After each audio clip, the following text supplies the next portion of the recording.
China ఇటీవల వరుసగా ప్రకృతి వైపరీత్యాలను చవిచూస్తోంది. సోమవారం ఉదయం నైరుతి చైనాలోని మారుమూల పర్వత ప్రాంతంలో భారీ భూకంపం సంభవించింది. భూకంపం ప్రభావంతో కొండచర్యలు విరిగిపడ్డాయి. దీంతో ఏకంగా 47 మంది ప్రాణాలు కోల్పోయారు. 200 మందిని సురక్షిత ప్రాంతానికి తరలించాల్సి వచ్చింది. యూన్నాన్ ప్రావిన్స్లోని జాన్క్యాంగ్ కౌంటీలో సోమవారం ఉదయం 5 గంటల 51 నిమిషాల సమయంలో కొండచర్యలు ఒక్కసారిగా విరిగిపడడంతో ఈ విపత్కర పరిస్థితి నెలకొందని చైనా మీడియా సంస్థ జిన్హువా రిపోర్ట్ పేర్కొంది.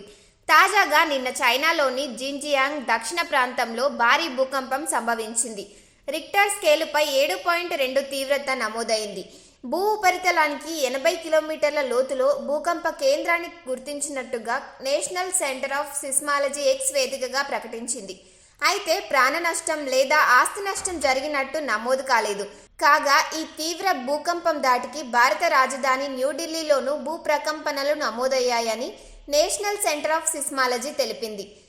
రాత్రి 11 గంటల 39 నిమిషాల సమయంలో భూ ప్రకంపనలు నమోదైనట్టుగా వెల్లడించింది. జనవరి 11న ఆఫ్ఘనిస్తాన్లో 6.1 తీవ్రతతో భూకంపం సంభవించిన సమయంలో కూడా ఢిల్లీ రాజధాని ప్రాంతంలో భూ ప్రకంపనలు నమోదయ్యాయి. ఆ భూకంప కేంద్రం ఆఫ్ఘనిస్తాన్ రాజధాని కాబూల్కు ఈశాన్య దిశలో 241 కిలోమీటర్ల దూరంలో ఉంది. దీంతో పాకిస్తాన్లో కూడా భూ ప్రకంపనలు నమోదయ్యాయి.